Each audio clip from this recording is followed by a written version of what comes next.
In early 1990, I heard that Paul McCartney was touring the US with a stop at Berkeley at Memorial Stadium. I had been a fan of the Beatles since the 1970s and thought that this is my chance to see the next Beatle. I decided to buy Paul McCartney tickets on my own. Usually my friends buy tickets for me.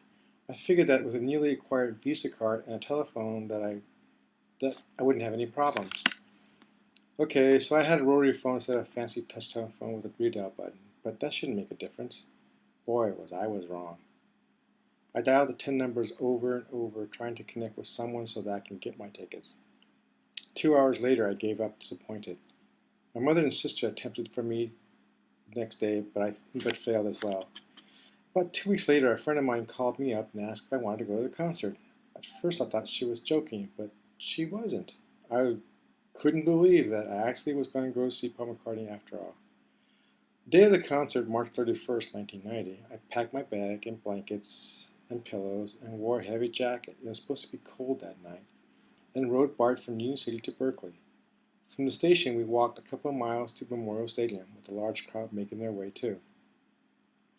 Once we found our seats after buying a program, we settled in for a venture.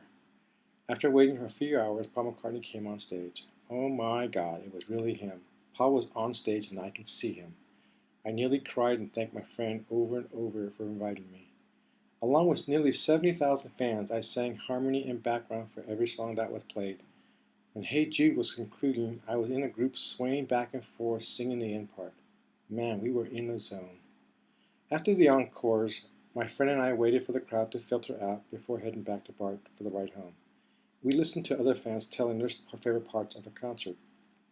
I probably got home after 2 o'clock in the morning, and as I lay down my head on the pillow, I heard a strange ringing in my ears. But it was worth it to see the next Beatle live.